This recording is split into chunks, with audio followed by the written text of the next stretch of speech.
A few days ago, a group of classmates spoke maliciously about a girl, mocking her current appearance and spreading rumors from the past. She, hearing everything from a distance, felt hurt by the words.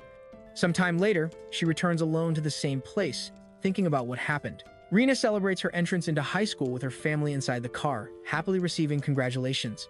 Meanwhile, she looks at the scenery through the window and feels a nostalgic presence in the place, as if someone important was still there. Suddenly, something catches her attention, interrupting her thoughts. Sitting alone on the bridge, Rina sadly reflects on her effort and loneliness. While remembering the moment she should have been celebrated for her achievement, she feels the weight of the absence of those who supported her. A dark thought invades her mind. Everyone fell from the bridge except her.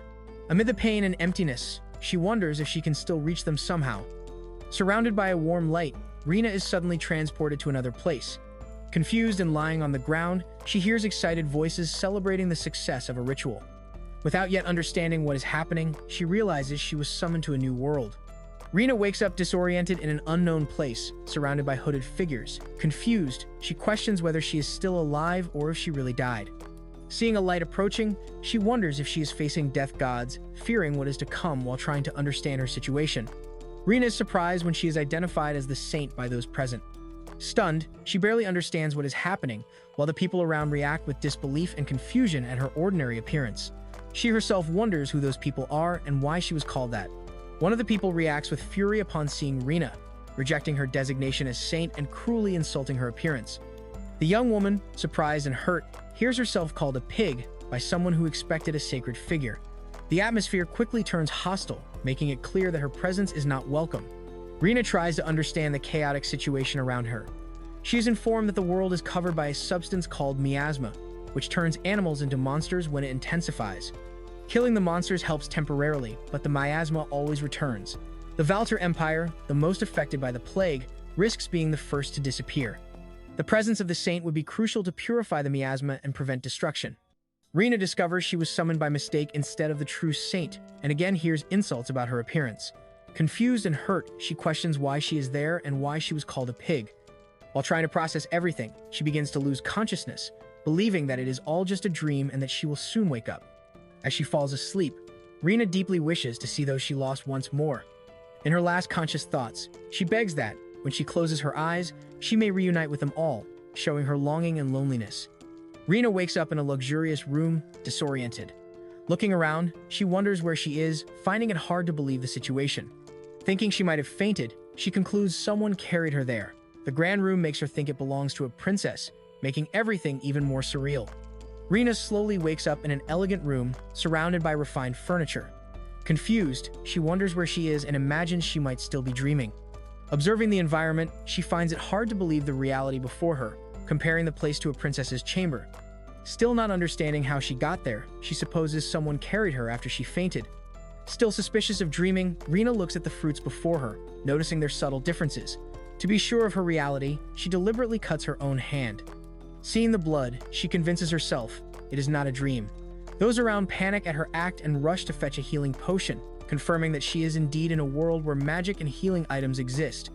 After pouring the potion on the wound, one of the girls uses magic to heal Rina's hand with a spell called Cleanse.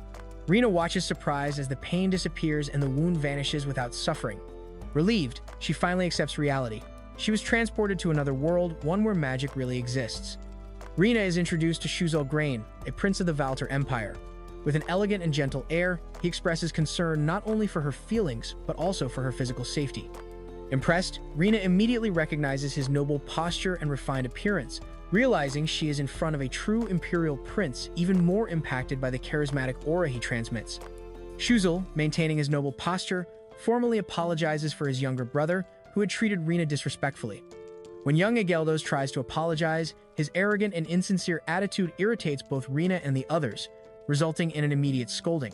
Rina is surprised by the energetic reaction and the contrast between the two brothers, one clearly mature and dignified, the other immature and impulsive. Yahello tries to justify his actions by saying he acted for the good of the country, but is quickly reprimanded by everyone around, including his brother Shuzel.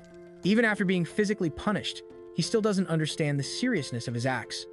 Rina also expresses her indignation, making clear that he still hasn't understood the impact he caused by using her in an irresponsible summoning. Shuzel confronts Yahello firmly, saying that although he acted for the country, In Rina's eyes, he is just a kidnapper. The statement leaves him speechless. With a diplomatic smile, Shuzel apologizes again sincerely and promises that after investigating the facts, all responsible will be duly punished. Rina, surprised by the seriousness of his words, freezes before the unexpected display of justice. The next day, Rina wakes up feeling a sudden chill, alerted by an intimidating presence. She prepares herself with a new simple and comfortable uniform, relieved not to be forced to wear noble and formal clothes. The morning begins quietly, but with an implicit warning about someone who definitely must not be angered.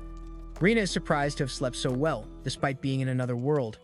Reflecting on her recent courage, she recognizes that her situation would be desperate for any ordinary girl. When asked about the clothes, she politely thanks, and feeling more confident, asks the maid named Lana to explain more about that unknown country. Lana explains to Rina that she is in the Butler Empire, one of the 7 main nations of the world. The current emperor took the throne after his father's death and is personally leading an expedition against monsters. Rina is surprised to learn that Princes Shuzel and Ageldos are the emperor's younger brothers. Impressed with the leader's direct action, she receives breakfast while processing the information. Rina is surprised by the simplicity of the meal served, finding it different from the standards of her world. Even so, she recognizes it would be rude to complain, since she is not officially the saint. When the maids notice her reaction, she quickly apologizes, explaining she only found the cultural difference strange. The situation resolves lightly, with everyone understanding her reactions as natural for someone newly arrived from another world. Rina tries the local food, finding the soup familiar but strange in the texture of the vegetables and the extremely hard bread. When commenting on this, she is suggested to dip the bread in the soup, which surprises her. She realizes her eating habits are very different and tries to explain that she prefers crunchy food. Despite the cultural confusion, everyone shows patience, and the morning continues with a friendly greeting. Rina meets Prince Shuzel in the morning and is welcomed with a warm smile. Although she says she slept well, she admits she was still a little restless. Enchanted by the prince's gentle beauty, she observes how his smile is bright even so early. Despite feeling out of place, she tries to keep her composure while thinking about how he seems fragile but still transmits a striking presence. Early in the morning, Rina receives a visit from Shuzel and the magic secretary, Vilt. Kindly, they explain they came to perform a magical assessment on her, something common in this world. Rina, still surprised by so many new terms, is informed about the different types of magic, like fire, water, earth, air, and others, and discovers she may have an affinity with some of them. Rina understands that the magic assessment test aims to verify if she has skills useful for that world. Even coming from a place without magic, she agrees to participate, hoping to help somehow. With some nervousness, she is guided to touch a magic crystal that will reveal her potential. The evaluation is about to begin. The crystal reveals that Rina is healthy and has affinity with all main magical attributes: light, darkness, fire, water, wind, and earth, as well as skills like appraisal. She is impressed by the magical technology of the new world and gets excited about the potential she may have there. Still, she carries some insecurity, fearing she might disappoint others if she cannot use magic properly. During the assessment, the crystal shows that Rina is very healthy but chubby, with affinity for fire, water, wind, and earth, besides skills like appraisal. Seeing the word chubby recorded, she gets annoyed and complains, demanding that such comments not be included in the result. The group is surprised by her reaction while Rina expresses frustration at being treated condescendingly even in another world. After the small misunderstanding, Shuzel apologizes for the way the information was presented. Then, they explain to Rina that having 4 magical attributes is already rare, and the fact that she also has the appraisal skill makes her case even more special. Lana shows a potion and suggests Rina examine it using her newly discovered skill, starting a new stage of learning about the practical use of her powers. Rina tests her magic skill by saying appraise and manages to identify the detailed properties of a potion, confirming her magic works. Surprised and excited by the result, she tries to use the skill on a person but is warned it would be an invasion of privacy. Even so, everyone around is impressed by her ability, officially recognizing the power of her appraisal magic.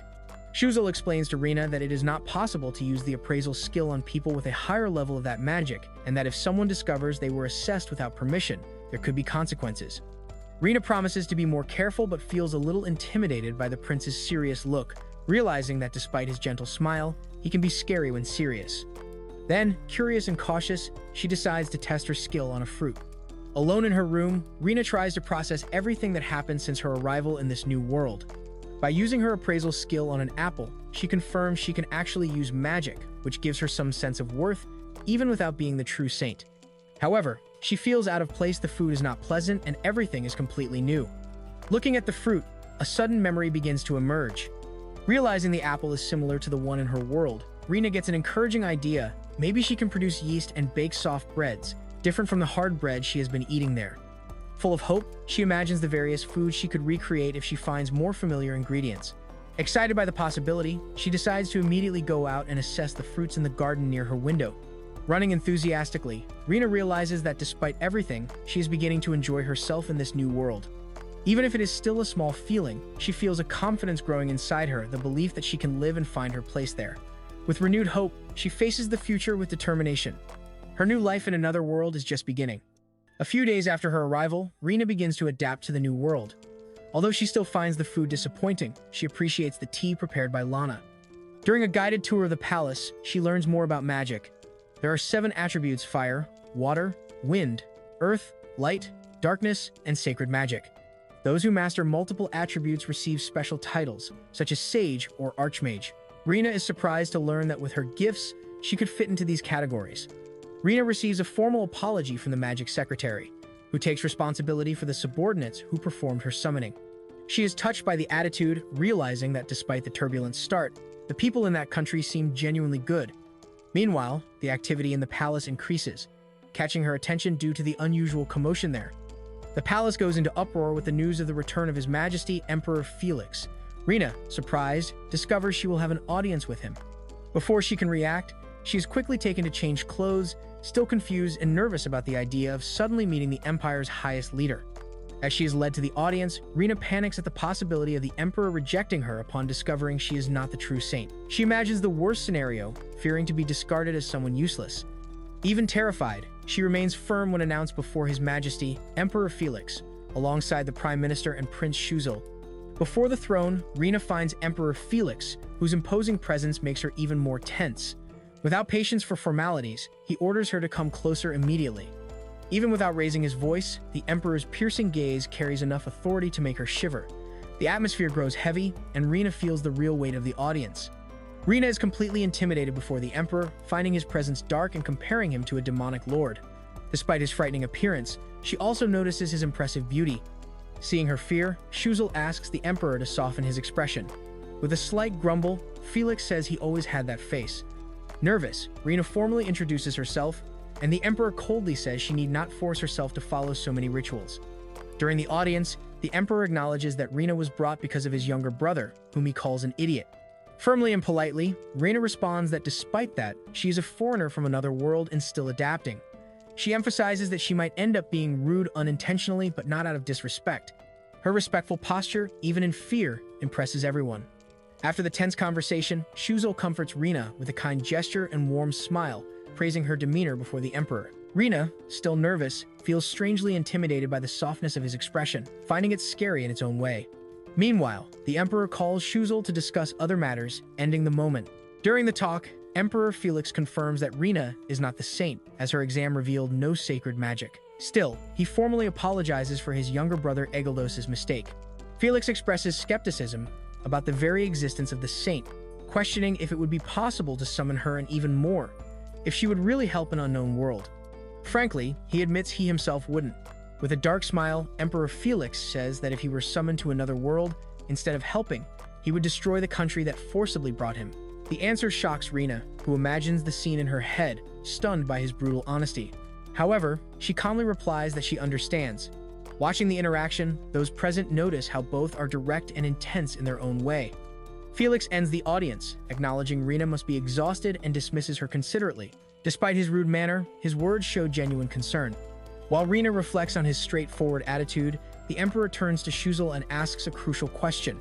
Would it be possible to send Rina back to her original world? The doubt now hangs in the air. Shuzil explains that, according to his research, returning Rina to her world may be impossible, maybe for decades or even hundreds of years.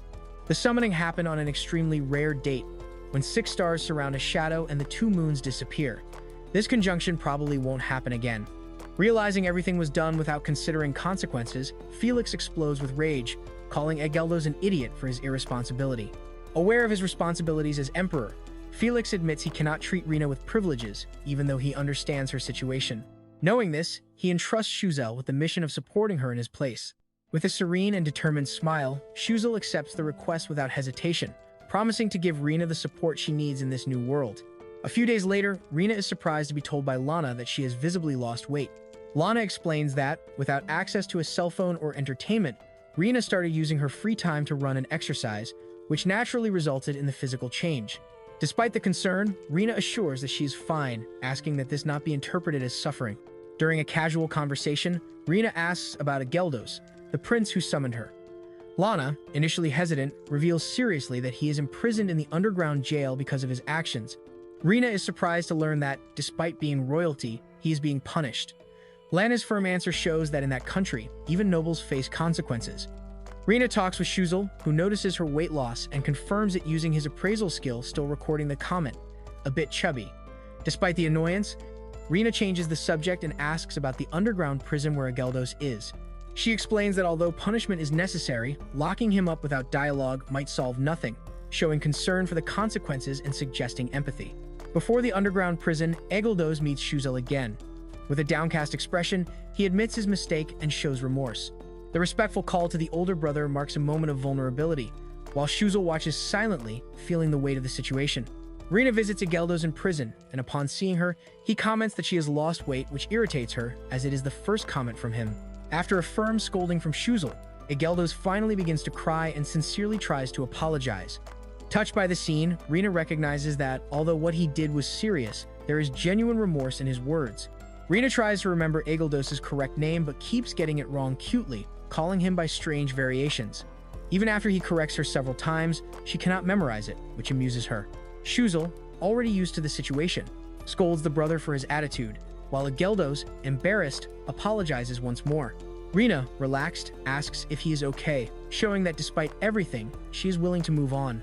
Rina questions if it is okay to release Ageldos, to which Shuzel replies yes, as long as he does not cause more trouble. Rina, however, changes the focus and asks where the resources that support her stay come from. Upon learning that the costs are covered by public funds, she decides firmly these expenses should be deducted from the salaries of those who summoned her. Those involved are shocked by the unexpected and pragmatic decision. Rina maintains her firm stance and declares that since she was summoned by Ageldos and his allies, they must bear her expenses. Shuzel agrees without objections, while those responsible are shocked by the decision. Shortly after, Rina changes the subject and calls Ageldos to talk, deciding to nickname him Ed. Curious, she asks if in old stories and texts, saints and heroes were always portrayed as beautiful, a doubt that clearly has a personal background. Rina questions Ageldos about the appearance of saints in legends, implying he was more looking for a bride than a saint. Ageldos tries to explain himself, but Rina continues her verbal attack, pointing out the absurdity of always portraying the saint as a young and beautiful woman. Outraged, she demands that he should have accepted her appearance without hesitation, highlighting the implicit sexism in the expectations of the saint's role. Rina continues her outburst, harshly criticizing the idea that the hero must always be idealized, sarcastically suggesting he could very well be a hairy, smelly barbarian with a giant axe. She questions the logic of summoning someone from another world without any guarantee or prior knowledge, demanding responsibility for those impulsive decisions. Her intense argument leaves everyone silent, recognizing the strength of her words, including the guards, who mentally applaud the solid argument. Rina wakes up with a sore throat after having spent a good part of the previous day scolding. Ageldos, upon finding her early in the morning, asks where she went so early. She responds vaguely, making it clear that it is not an attempt to return to her original world. Ageldos, visibly embarrassed, apologizes to Rina for various reasons. She notices his sincerity and gently confronts him about being honest. Shortly after, they join for breakfast, surprised to be actually sharing a meal together so naturally. During breakfast, Rina notices the usefulness of Monica's magic bag, which works with spatial magic. Curious and impressed, she quickly becomes interested in having one too. Seeing Ed with a similar bag, she looks at him intensely, sparking a comical exchange of teasing. Even without anything to put inside, she insists she wants one. After the meal, Rina decides to take a walk and comments she is satisfied. Noticing Ed is following her, she asks if he is free, to which he hesitates. Despite this, he continues to accompany her silently. Rina, noticing the gesture, smiles lightly and thinks to herself that she already understands his intentions. During the walk, Rina realizes Ed is making sure she does not stay alone. She recognizes that despite seeming grumpy, he is a kind child. Playfully, she decides to tease him a little. Their conversation continues lightly, and Rina compares him to her own brother because of his gentle expression. Suddenly, she questions him about his eating habits, which surprises Ed, who replies by asking if she is his mother. Rina comments that she does not like hard bread much and asks if others really like it, as she does not understand why. This makes her think about how she could make softer bread. Amid the conversation, she asks about big apples, which confuses Ed. Lana appears and overhears part of the conversation, which worries her, especially imagining Rina might want to use a pot for something. Rina then asks Lana for apples, a big pot, and a knife, hinting that she is about to put some plan into action. Rina reveals she is trying to make bread but does not have yeast, so she decides to use apples as an alternative. She begins explaining how to prepare the ingredient. She cuts the apple with the peel and adds water until filling 1/3 of the pot. The others doubt this will work to soften the bread, but she insists they just watch. When asked how it works, she admits she does not know exactly, just that this is what she will do. Rina explains that the apple preparation will take 4 to 5 days to take effect if it works. Despite Ed's skepticism, she stays excited and determined. Lana allows the use of the kitchen, and Rina, enthusiastic, pulls Ed to accompany her, while he resigned, agrees to help once again. Rina, excited, declares enthusiastically that she will prepare delicious food for Ed. Surprised and confused, he reacts with a shout of astonishment at the unexpected statement. Rina arrives at the royal palace kitchen and is impressed by the wide variety of ingredients available, admiring the quality and abundance of the stock. Rina explores the ingredients available in the palace kitchen and decides she can prepare several recipes. Despite Ed's doubts about her cooking skills, a chef shows interest in seeing cuisine from another country. With permission granted, she gets excited about cooking. While the guards are annoyed by the direct way Rina treats Prince Sigeldos, she ignores the tension and focuses on the kitchen. Seeing chicken bones being thrown away, she is shocked by the waste and asks if she can use them, revealing surprise that they do not even use the most basic parts of the food. Rina decides to use the discarded chicken bones to prepare broth. Although considered waste, she explains how to use them, starting by boiling water to clean the blood.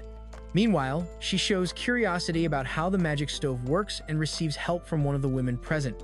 Rina explains to the others that she is boiling the chicken bones in a process called blanching to remove impurities and scum. Although it seems unnecessary, she states that it greatly improves the final flavor of the dish. While explaining the impurities in the broth, Rina is asked what scum means, comparing the curiosity to that of a child asking about everything. In the middle of the conversation, a young man introduces himself as Lutz Clark, Lana's younger brother. Rina explains the next step after cleaning the chicken bones, cooking them to make consomme. Meanwhile, the others are surprised to learn that Lana has a brother, Lutz, who actively helps in the process. During the recipe preparation, Rina adds vegetables and white wine to the broth, explaining that she is making chicken consomme. While some watch skeptically, she assures she knows what she is doing, even using whole ingredients in an unconventional way. Rina explains that the consomme needs to cook on low heat for 3 to 4 hours. She also comments that it is possible to make a different soup using a whole chicken. The cooks offer to take care of the preparation while Rina rests, ensuring they will keep everything under control. Rina walks through the corridors, reflecting on the time spent relaxing in the library. Upon finding Ed, she is surprised by his elegant posture and direct reprimand. He says she is late, leaving her visibly shocked. Rina finds Ed sitting calmly drinking tea, accompanied by a table and chair that mysteriously appeared. She comments on the time passed and accuses him of being free, which he denies seriously. Despite the discussion about culinary waste, Ed says he has an obligation. She promised something delicious, and he is determined to see it through. Rina notices the skeptical reaction of the cooks in the face of Ed's insistence on trying the dish she prepared. She jokes about the situation, laughing at the prince's supposed obligation. Checking the recipe's result, Rina shows satisfaction. The appearance is good and everything seems to have worked. The girls are impressed to learn that Rina prepared the meal using chicken bones. Questioned about skipping work, they quickly defend themselves, saying they were on break and wanted to see what Rina was doing. The coordinated reaction of the two reveals how much they are in sync and also a little in trouble. Rina tries her dish with relief, satisfied that it turned out well even after so much time. The others watch curiously, showing interest in cuisine from another world. She invites Lutz to try it, and despite his hesitation about chicken, he agrees. The other two girls also show interest, although they disguise their curiosity with caution. Lutz tastes the soup and is visibly impressed, leaving the others anxious for his reaction. After a moment of silence, he admits he would like more. Rina then offers the soup to Ed, encouraging him to try as well, while the others watch curiously and hopefully for his response. Ed tries the soup prepared by Rina with some nervousness, but soon his expression changes to surprise and delight. Visibly moved by the flavor, he sincerely declares it delicious, leaving everyone around emotional at his genuine reaction. After everyone tries and praises the soup made by Rina, enthusiasm grows, and even the most reluctant want more. To better enjoy the dish, Rina decides to split the soup in half and turn part of it into a creamy stew, surprising the others with her creative initiative. Rina begins preparing a creamy stew based on the previous soup, explaining the process of making a white sauce by sautéing butter with flour and then adding milk. Monica, who hates milk soup, hesitates and becomes emotional, but Rina reassures her, saying she isn't making it just for her.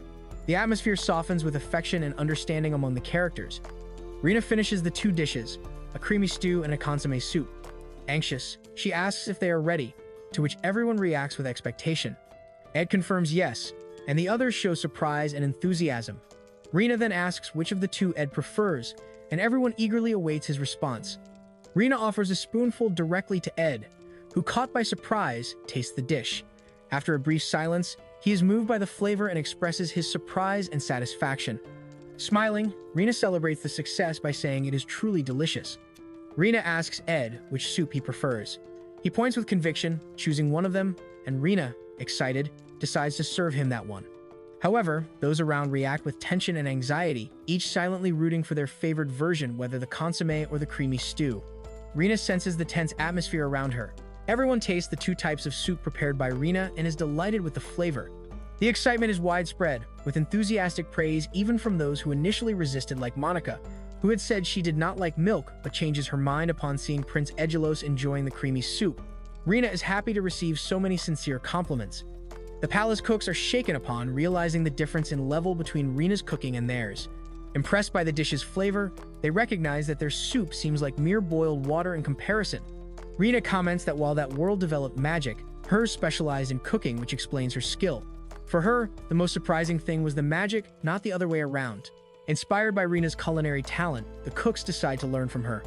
Lotz acknowledges that he can improve by asking for help, and everyone shows enthusiasm to be taught. Excited by the reception, Rina agrees to share her knowledge, beginning a new bond with the kitchen team. Ed, moved by the flavor of the dish prepared by Rina, sincerely wishes to share that meal with his older brothers. With a determined look, he asks her to prepare more, showing not only his appreciation for the food but also a gesture of family affection. Rina is visibly surprised by the request. Rina feels emotional upon realizing that Ed called her by name for the first time, revealing a gentle side behind his rude facade. Ed, touched by the meal, wants to share it with his brothers. However, a problem arises. The ingredients have run out. The chicken bones used were the last available. Moreover, even if they started preparing again, it would not be in time for dinner. Even without the ingredients to remake the consommé, Rina suggests preparing another dish, though she admits it may not be as impressive as the previous one, and there is still doubt whether it will please the Demon King. Still, Ed smiles sincerely and thanks her enthusiastically, which leaves Rina surprised and embarrassed, feeling vulnerable amid so much recognition. Rina reflects on the challenge ahead. She promised to prepare something for Emperor Felix and His Highness Shuzel, but realizes she has never eaten with them before and doesn't know what they like. Insecure, she fears disappointing them with a dish that doesn't please their palates. Worried, she wonders what she should do now. Ed helps Rina by recalling his brother's food preferences. He comments that the eldest brother, Felix, definitely does not like sweets and prefers meat over fish. Regarding Shuzel, the Demon King, Ed says he should also like meat. Rina listens attentively, analyzing this information as she thinks of an appropriate dish. She is surprised to realize that feared Shoes seems more normal than she imagined. Rina is shocked to learn that Shoes, Ed's brother, does not eat. Ed explains that his brother simply has no interest in food. Rina panics for a moment, imagining if she will have to deal with a demon lord and a hermit at the same time. Despite the revelation, she insists that eating is essential to live and seems determined to face the challenge. Ed explains that his older brother, Shoes, believes potions alone are enough to survive, so he barely eats. Rina is outraged, considering this behavior absurd. Ed admits that despite this, Shoes seems to have eaten a little on some occasions. This leads Rina to ask if there was ever any food that really caught Shoes' interest, while seriously thinking about how to break that barrier. Rina discovers that although Shoes does not show interest in food in general, he usually eats sweets when there is something with sweet beans. This encourages her, leading her to decide to prepare something sweet to please him. Ed confirms she can make sweets, and Rina enthusiastically says she loves making and observing desserts. The scene ends with everyone excited about the new idea. Rina examines the available ingredients, milk, butter, sugar, and hard bread, and thinks about what she could make with them. After reflecting, she suddenly has an idea and mentally exclaims, "That's it!" In the background, she comments that although she cannot cook all the time like anyone else, she can still create something special from what she has. Rena decides to prepare French toast and explains that it is like a sweet bread. She asks Mr. Lutz to cut the bread into round slices, as usual. Although the cook thinks His Highness Schuzel probably won't eat it, Rena believes he might like it since he enjoys sweets. She also comments that if he doesn't eat it, she will eat it all herself. Furthermore, she reflects that since the dish originates from her previous world, there is a good chance to please his palate. Rena prepares the French toast mixture, explaining to Ed that after beating the eggs, all she needs to do is add sugar and milk to make the cream. Meanwhile, she asks Mr. Lutz to put the bread slices into the mixture to absorb the liquid. Ed, curious, asks if the bread will be hard since it was already baked before, but Rena assures it will be soft after being toasted. Rena prepares to make pudding and asks Mr. Lutz if he has heat-resistant cups. Meanwhile, a girl watches with shining eyes and asks if she can eat the leftovers, but Rena firmly refuses. Soon, several cups are organized, and Rena is surprised by the quantity, saying she cannot make so many. Still, she thanks everyone with a smile. The kitchen helpers show hesitation and concern, looking at Rena with worried expressions. Initially confused and nervous, Rena tries to justify herself, saying all this is for His Highness Schuzel. Still reluctant, Ed ends up giving in to the pressure of their looks and decides to keep helping, encouraged by the colleagues. While Rena pours sugar directly into the frying pan, the helpers are shocked, thinking she intends to burn the ingredient. Some wonder if sugar is considered a luxury item, comparing its rarity and value to that in ancient Europe. Calmly, Rena ignores the commotion and continues preparing, focused on her goal. Rena finishes the caramel, pouring it into the heat-resistant cups and placing them in the refrigerator to cool. Then, she decides to prepare steamed pudding, revealing her preference for the soft texture of this method instead of baking them. Lutz watches curiously as she explains that using more sugar on top would also make the dessert more fun. Rena's enthusiasm infects the environment as she organizes everything energetically. While preparing the cups with hot water for steaming, she asks Lutz not to speak so formally to her.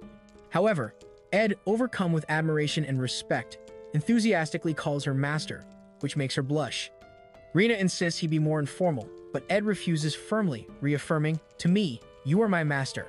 The situation amuses those around, who watch the two argue like true siblings. Rena asks for help to quickly cool the pudding and discovers that Ed can use ice magic. Without hesitation, she asks him to produce small pieces of ice, which he does easily. Impressed, Rena thanks him and comments on how useful magic can be, while Ed is a little confused by the practical use of his powers.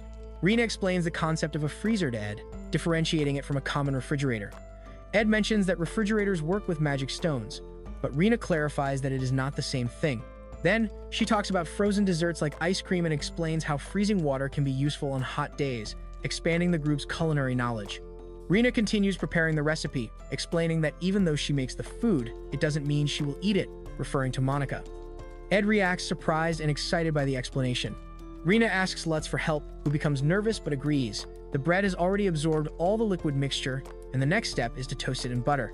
Nervous but determined, Lutz decides to try helping and makes an effort. Rena watches attentively as he begins cooking. The soaked bread is placed in the pan with butter, producing a frying sound. Everyone watches with expectation, impressed by the process. The French toast is finished perfectly, showing a golden color and an irresistible aroma. Everyone watches impressed by the visual and tasty result. One of the young men hands the dish to Rena gratefully, while all recognize the recipe's success with enthusiasm. As the French toast comes out hot, fluffy, and covered with syrup, Rena dreams of adding ice cream and honey, fighting the urge to overdo it. Lutz, focused, finishes the dish and asks her opinion. She enthusiastically praises it, saying it is perfect, confirming his talent in the kitchen. Rena serves a plate of French toast to Schuzel and Ed, surprising Schuzel, who asks if it is for him too. Rena confirms but lightly scolds him for previously calling something spoiled, saying that even so, he is still a prince. Embarrassed, he accepts, and despite the scolding, looks visibly happy, leaving others finding his reaction cute. Seeing the dish's success, several cooks and helpers begin complaining and demanding a portion of the French toast too. Confusion arises, with everyone arguing over who got more last time and who should give way to a pretty girl. Amid the shouting, someone ironically says the only ones who always win are Princes Schuzel and Ed because they are royalty, causing even more protests and an imposing man suddenly enters the kitchen, breaking the relaxed atmosphere with a severe look and a direct question. "What are you doing?" His presence immediately silences everyone around, creating a tense and respectful atmosphere. Even Rina, who was cheerfully leading the dish preparations, is surprised and uneasy before the authority of the newcomer. The identity and intention of this man are still uncertain, but clearly, he exerts great influence over those present. The newly arrived man reveals himself as cold and intimidating. Even though it is almost night, he arrives with a rigid posture and an impenetrable expression, leaving everyone uncomfortable. Without beating around the bush, he utters an aggressive and disdainful phrase, "Is your head full of worms?" The hostility surprises Rina and the others, who immediately feel the weight of his presence. The tension rises, and it becomes clear that his authority and judgment are feared by all. Rina tries to explain herself before the severe figure, but is interrupted by Ed, who stands in front of her, protecting her. Firmly, he explains that it was Rina, the girl from another world, who prepared the food for Shuzel, as the older brother usually doesn't eat anything. The man listens silently, keeping his critical gaze, and responds coldly with a simple, "So what?" making it clear that he is not easily impressed and continues to assess the situation with suspicion. Rina confidently introduces herself as the girl from another world and explains that she prepared pudding and French toast for His Highness Shuzel, who normally does not eat well. She states that she did her best using recipes from her world. Ed watches proudly and satisfied, being thanked by Rina for defending her. In response, the rigid man stares at her seriously and coldly questions her identity formally. The chief butler introduces himself coldly as Ibel, responsible for His Majesty the Emperor's meals, emphasizing that he has no surname. He thanks Rina for her introduction, but his intimidating posture leaves her apprehensive. When he begins to question the progress of the meal preparation, Lutz intervenes, calling his attention tensely. Rina, startled, realizes she is facing an authoritarian and difficult-to-handle figure.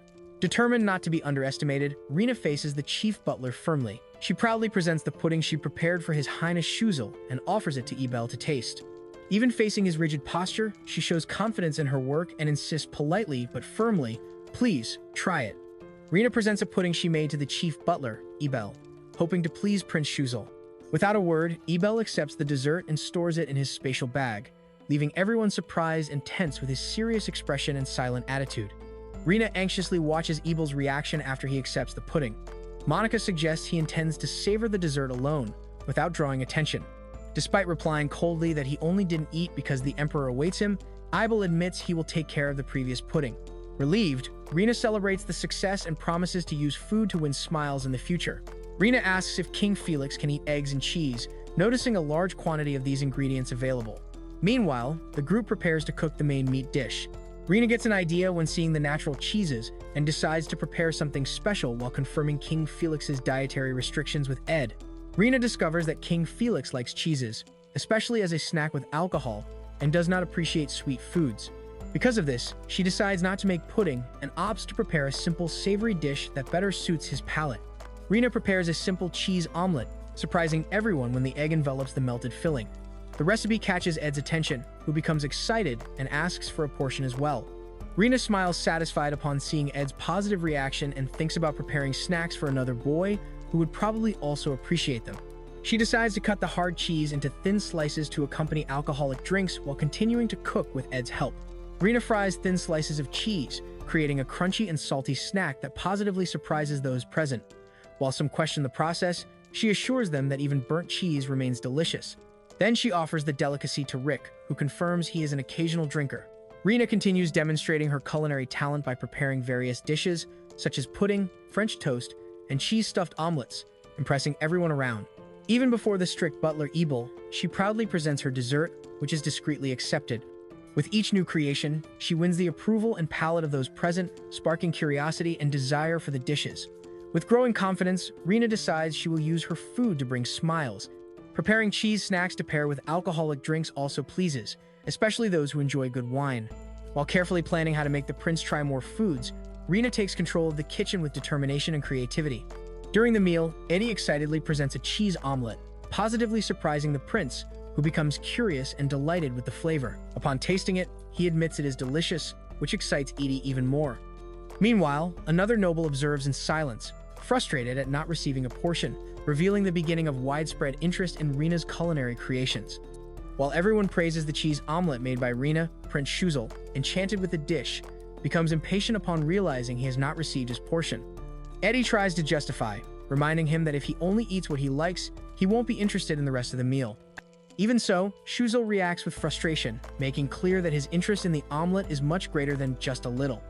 During the meal, Eddie tries to convince his older brother, Shuzel, to eat all the food on his plate before receiving the dessert made by Rina.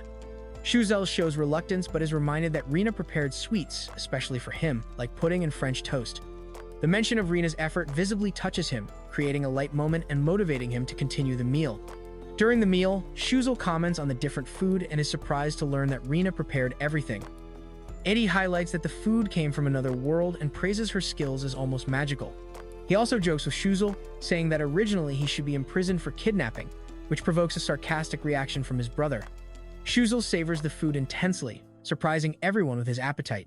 Meanwhile, it is recognized that the reason behind his smile and visible improvement is Rina's dedication. The Emperor observes silently, reflecting on the situation. After finishing his meal, Shuzel asks for the next dish to be brought. Edie fulfills the request and presents the dessert prepared by Rina, pudding and slices of French toast. Impressed, Shuzel watches the dish before him, surprised and curious. Shuzel tries the French toast and is surprised by the softness and sweetness of the dish. He and the others praise the flavor, enchanted by the transformation of simple eggs into something so delicious. Even the Emperor is invited to taste, and everyone acknowledges Rina's skill in the kitchen. During the meal, Felix tries to eat cheese and drink wine but is reprimanded by Shuzel, who reminds him of his obligations. Ebel is called back to duty and becomes frustrated as the dessert is threatened. The tension grows between the brothers amid the dispute over a moment of gastronomic pleasure. After a direct question from Ebel to Eagledros, the tension increases. Edie tries to calm the mood but gets caught in the middle of the conversation. Felix, with a threatening smile, questions Eddie, leaving him completely nervous. Rina observes that Ebel seems to have liked the meal and hopes this increases Shuzel's interest in food. Meanwhile, one of the young men desperately asks Rina for help. She realizes there is still food left and that the two have not eaten enough. Thinking quickly, she decides to reuse the pudding and the French toast that have not yet been fried, since she lacks the energy to prepare something new. People taste the pudding and French toast made from leftovers, and everyone is surprised by the flavor. The food is praised for being sweet, soft, and transformative. Joy spreads among the guests, who even joke about deciding who will try first. Meanwhile, Rina watches satisfied, feeling victorious for having taught the rock, paper, scissors game. However, from a distance, Ebel watches silently with a serious expression. The sweet aroma of Rina's dishes attracts the attention of the guards and Anna, who run curiously to the place. Impressed, Anna discovers that Rina was responsible for the food served to Prince Shuzel. Everyone shows interest in trying it as well, generating excitement and expectation among the group. The guards, enchanted by the food made by Rina, desperately beg for a chance to try. With tears in their eyes and dramatic gestures, they kneel and plead for a portion, exalting Rina as a goddess. Even surprised by their reaction, she considers preparing something simple, like a cheese omelet. After tasting the delights prepared by Rina, everyone in the castle from guards to cooks begins begging for cheese omelets, repeating her name as if she were a deity. Surprised and embarrassed, Rina wonders if she created a new religion unintentionally. Faced with the warm reaction, she reflects on whether it would be right to continue living there. Rina reflects on her stay at the place and feels she has finally found a reason to stay. Meanwhile, Edie gets excited with the idea of a freezer, suggested by her, and begins explaining to others who have never heard of the concept how useful it would be to have a device capable of freezing food.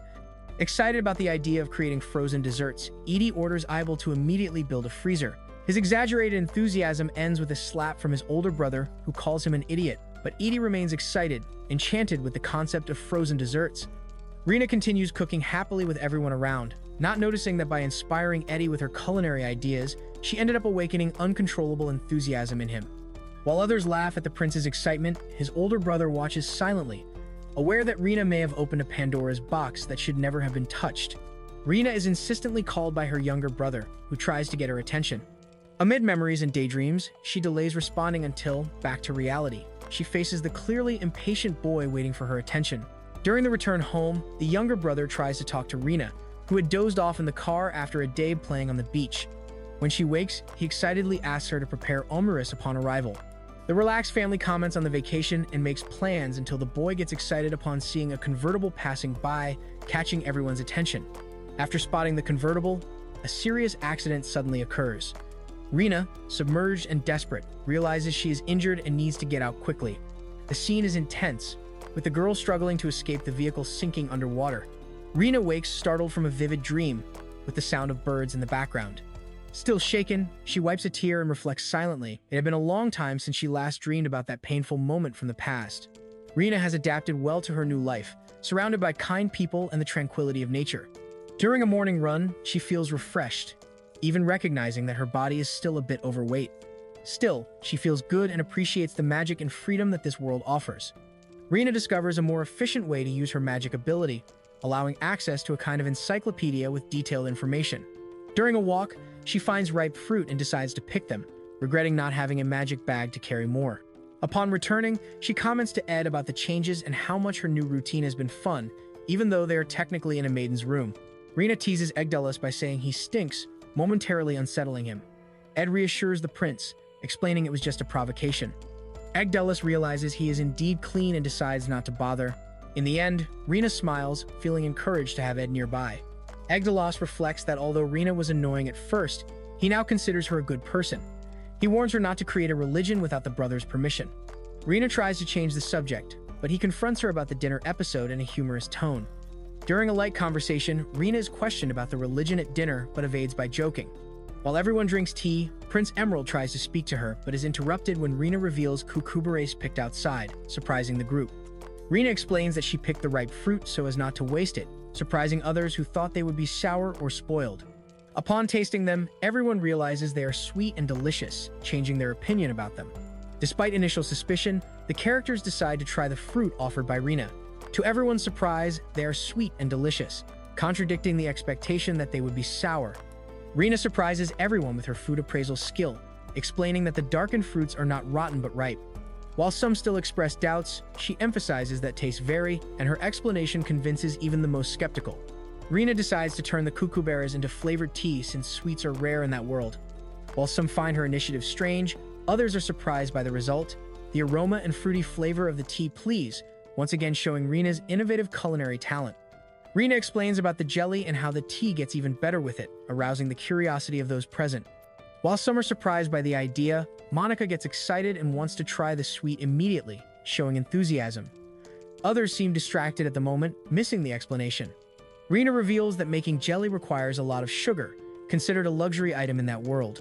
She ponders whether or not to make the dessert, worried about bothering the kitchen, but knows many would love it. Meanwhile, the others react surprised by the amount of sugar needed. Faced with everyone's interest, Rina decides she will make jelly, since the process is relatively simple. The decision surprises Monica, while another character comments that Rina need not hesitate.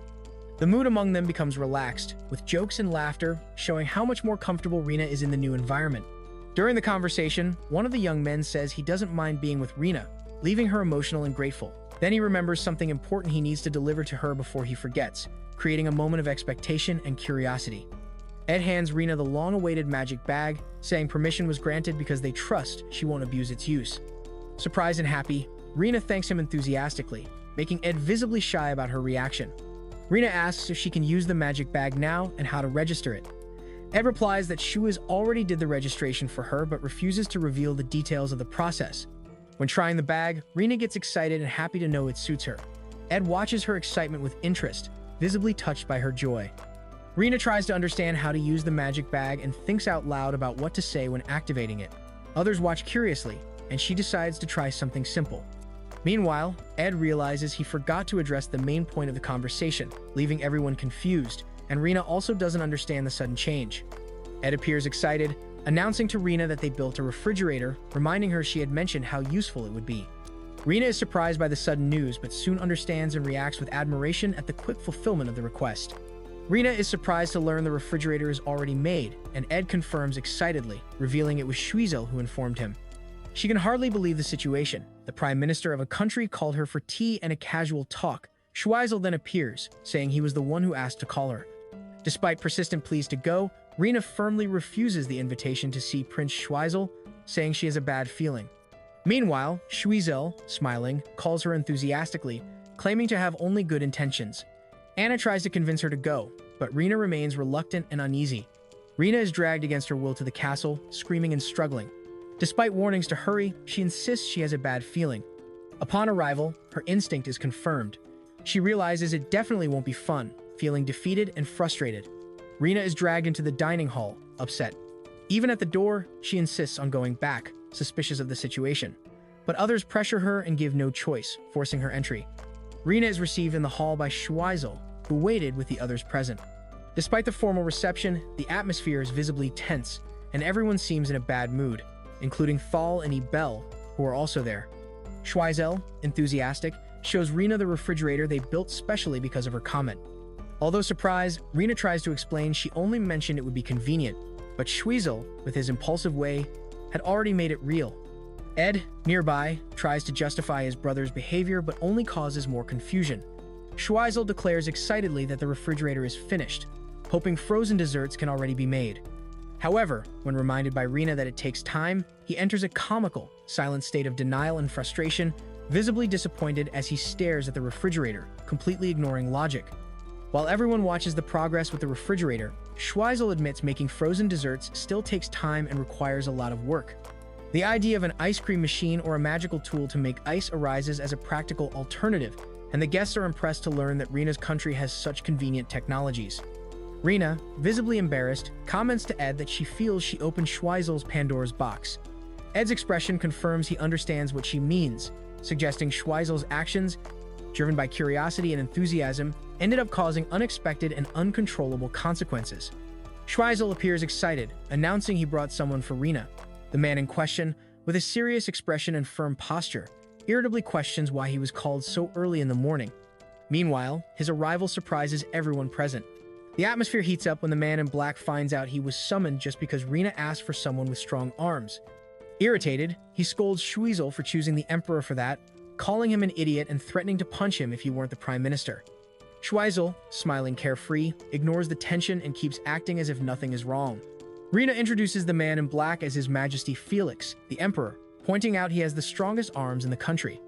Schweizel tries to make a formal apology speech for calling him so early, but Felix, impatient and irritated, abruptly interrupts and demands to get straight to the point, making clear his displeasure with the whole situation.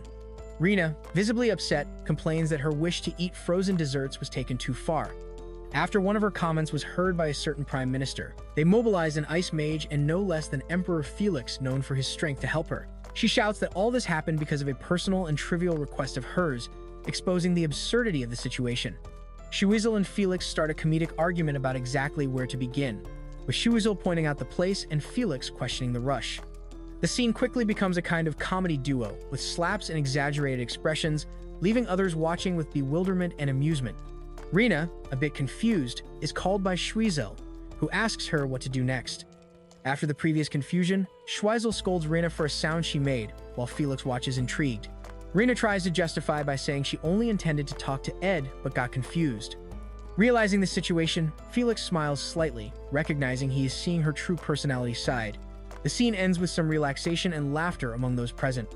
Rina tries to keep appearances before Emperor Felix, apologizing for any rudeness. Surprisingly, he seems calm, which confuses her. He sarcastically asks if she is pretending to be a good girl, to which Rina, with an ironic smile, confidently replies she's not pretending she's a good girl. This causes laughter, though some find her answer a bit cheeky before royalty. Emperor Felix laughs loudly and enjoys Rina's boldness, saying she is like a mischievous cat disguised as an innocent sheep. Even embarrassed, Rina keeps her stance, while Ed and others acknowledge, laughing, that she really is an interesting character. In the dining hall, Rina declares she wants to start making ice cream. However, she comments, somewhat annoyed, that she didn't expect anyone to call them a nuisance. The scene reveals the kitchen got crowded, disturbing the chefs, which caused the problem. Meanwhile, Emperor Felix is having fun, and Rina, frustrated, says she lost her sheep's clothing, meaning her well-behaved facade.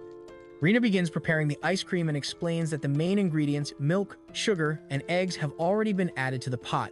She asks for help holding the container with thermal gloves to avoid frostburn during the cooling and mixing process. Then she asks Ed to use ice magic to slowly chill the mixture, making him excited to participate. Ed uses his ice magic precisely to cool the ice cream mixture, impressing everyone with his skill. Rina watches the process closely, pleased with the result. Meanwhile, Felix is asked to help with mixing, although he hesitates. Everything goes as planned. Rina notices Felix teasing her, deliberately ignoring her reactions and watching her with a challenging smile. Feeling pressured, she decides to change tactics and orders Rick to heat oil, preparing for a new plan. The mood gets tense and competitive. Rina reacts angrily to the hint that she would throw hot oil at Felix, while Ed tries to calm things down by changing the subject. After a tense moment, Rina apologizes emotionally, and Ed gently comforts her. The scene ends with her deciding to prepare courage for him, ending the conflict with a caring gesture. While everyone watches, Rina refuses to deal with complaints about Schweizel's behavior, shifting responsibility to his brother. Despite the discomfort, she decides to keep cooking. Ed, curious, asks about the promised dish carriage with salt, and Rina briefly explains. One helper also clarifies that frying won't make the food greasy, reassuring Ed. Rina prepares the carriage and everyone tastes it enthusiastically. The dish is praised for being crispy outside and juicy inside. Confident, Rina reminds that everything she cooks is delicious and comments the recipe was very popular in her country. As everyone wants more, she asks Ed to step back to avoid hot oil splashes. Rina continues making carriage, explaining the use of wheat flour for frying. Schweizel watches curiously while she warns not to be surprised while handling hot oil. The chicken pieces fry with a crunchy sound, and Ed tries to grab one early. Rina stops him, explaining they need to fry twice to get it perfect. Rina finishes the carriage, explaining salt can be added in different ways, but today it will be sprinkled on top to highlight the chicken's flavor. The dish is ready, crispy outside and juicy inside. Excited, she offers a piece to Ed, asking him to say, "Ah," while a sudden explosion in the background surprises everyone. Ed tries the carriage made by Rina and is delighted. He describes the crispiness outside, softness inside, and juicy flavor of the meat. With sparkling eyes, he says it's the first time he's tasted something like this and declares it delicious. Everyone around melts at his adorable reaction. Schweizel, smiling, feeds Rina in a charming way, leaving her frozen with so much brightness and sweetness. Surprised by the gesture, she is speechless, while others murmur in shock at the unusual and cute behavior of the prince. Rina, with no choice, responds shyly, overwhelmed by the overwhelming cuteness. Schweizel tries the carriage made by Rina and is amazed by the flavor, praising the meat's tenderness and juiciness. For the first time, he admits liking meat. Satisfied with the reaction, Rina decides the dish should be served first to the emperor since it was made with him in mind. Everyone around looks eager to try as well, impressed by the food's appearance and smell. Rina distributes the carriage to those present, starting with Eibel and Fall brothers. With a determined smile, she reveals her plan: to use the food as bait to convince the emperor to help her with the ice cream. Others try the dish cautiously, but enjoy the flavor. One man suggests tasting to make sure it's not poison, but is reassured that the princes ate first. The atmosphere relaxes, and everyone enjoys the meal. After everyone tries the carriage and confirms its delicious taste, Rina offers a portion to Emperor Felix. He watches the scene suspiciously, noticing his younger brothers also took part in the poison tasting. Rina tries to hide it, saying it's just his imagination, while others keep praising the food enthusiastically. The emperor tastes the dish prepared by Rina and, to everyone's surprise, approves the flavor. He ironically comments on the girl's lamb disguise and says the portion was insufficient, showing he liked it and wants more. Meanwhile, others suspect she hid her intentions from the start. Rina purposely gives a small carriage portion to the emperor to convince him to help make ice cream. When others notice, they comment among themselves.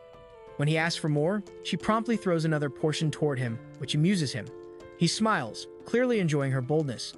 Rina, impatient, shouts at the emperor to hurry up and make the ice cream. Her intense expression and commanding tone scare everyone watching, surprised by her boldness. Rina explodes in frustration, scolding everyone for disturbing the kitchen during peak hours. Her direct scolding intimidates the cooks, who feel too scared to continue their tasks. The whole place is shocked by her boldness. After the explosive outburst, the emperor silently reflects on Rina's words, recognizing the disturbance caused. Meanwhile, Rina realizes she went too far and begins to panic. Others react with shock and admiration at her courage. Rina panics, realizing she called the emperor a nuisance, fearing she went too far. The emperor, however, remains thoughtful and silent, leaving everyone unsure of his reaction. Rina falls into despair, thinking she made an irreversible mistake by offending the emperor. Everyone around believes all is lost, unable to help her. However, the emperor starts laughing, surprising Rina and confusing the situation even more. The emperor laughs at Rina's boldness, leaving everyone surprised. He comments that saying that to him was very daring, revealing that in his country such an act could lead to the death penalty. Given that, Rina apologizes, while he concludes she is very brave, or just a complete idiot. The emperor, with a mysterious smile, strokes Rina's head and gently warns her. He mentions there are very impulsive people, and for that, she must be more careful. Rina is completely stunned to see Emperor Felix laugh with a kind face. The unexpected gesture and sudden change of expression leave her emotionally shaken, making her heart race as if about to faint. Felix is confronted by his brother for pretending to scold Rina just to escape the situation. Rina looks visibly frustrated, realizing he used it as an excuse to leave. Meanwhile, the other prince remembers the real goal, making the ice cream, but it's already late, as everyone silently and resignedly goes their way. Rena, determined and smiling, reappears confidently before Felix and confronts him once again. Surprised and cornered, he is forced to give in. She celebrates enthusiastically, considering this a victory in the second round against the Emperor's silent strategy. Felix reacts with resignation, while Rena proudly declares she has finally won. Felix, now visibly more engaged, walks alongside the others while showing anticipation for the ice cream. Rena watches him, surprised by his change of attitude. Meanwhile, the ice cream preparation continues, and someone praises it, saying it's going very well.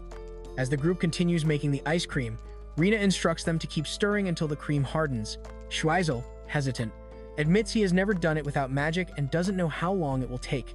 Despite this, they assure her that with patience, the process will be quick. Even while praising Felix, Rena gets annoyed that he didn't listen to her instructions earlier. During the ice cream preparation, Felix suggests that everyone work hard stirring the cream while he cools it with magic. The atmosphere becomes tense with some being inactive, and Rena explodes in frustration, calling everyone a nuisance and useless. She reminds them she asked for someone strong, not the Emperor. Despite the confusion, she demands they hurry up and finish the process soon. Rena harshly scolds the Emperor's brother for disrupting her work as Prime Minister. Soon after, Rick arrives with other soldiers saying they have come to fetch the Emperor for a meeting. Rena takes control and organizes everyone for lunch, asking them to wait while she finishes preparations. Rena coordinates the final lunch preparations, assigning specific tasks to the Emperor, Schweisel, and other helpers. Meanwhile, hunger starts to take over the group, and the soldiers, impatient and noisy, are reprimanded. One of them makes an inappropriate compliment to Rena, but she responds confidently and authoritatively, keeping control of the situation. As the cream begins to harden, Rena is called to check the progress. Soldiers around watch curiously, not understanding what the group is doing. Rena approaches excitedly, while Schweisel presents the result, asking for her opinion on the texture. Rena tastes the ice cream and is amazed by the flavor. Surprised by the texture and freshness, she exclaims it is extremely delicious, much better than any she has ever tried.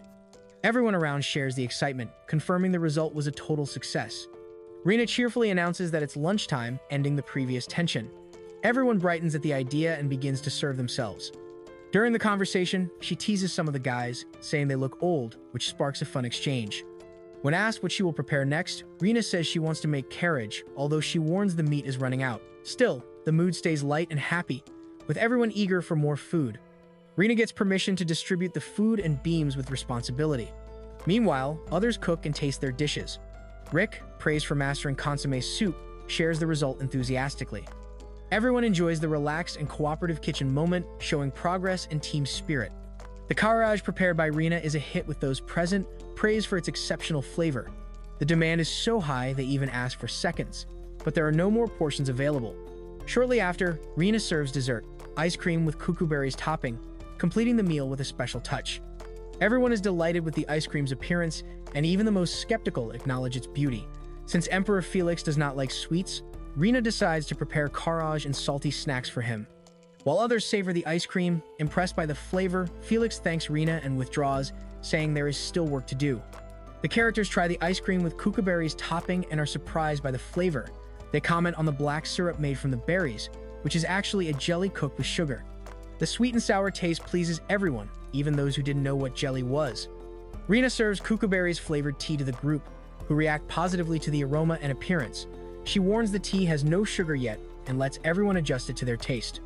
All enjoy the drink, and Rena comments on the fragrance, comparing it to the smell of apples. Rena is enchanted by the tea's aroma and smiles satisfied. One of the nobles, impressed, says he will serve the tea at dinner. Rena agrees but silently reflects on how difficult the royal siblings are to deal with.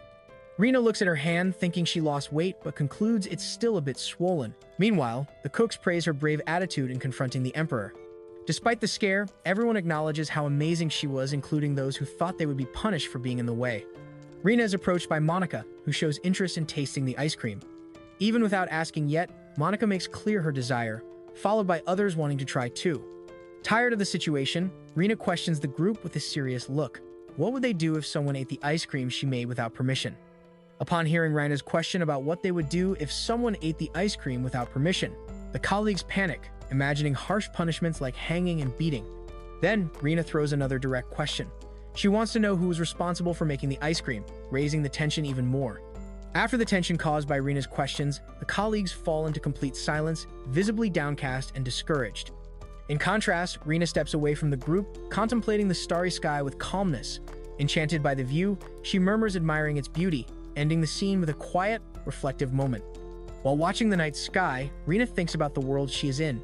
She recalls the initial fear when she realized she was in another world, but now sees these differences with interest. The two aligned moons and the clear brightness of the stars impress her, contrasting with her original world. Beside her, one character shares a childhood memory, humorously revealing he believed his brother punched the moon apart. The scene combines contemplation and lightness in a moment of connection under the stars. Rina gazes out the window, immersed in gratitude and reflection. She acknowledges her days are now full and happy thanks to the people around her.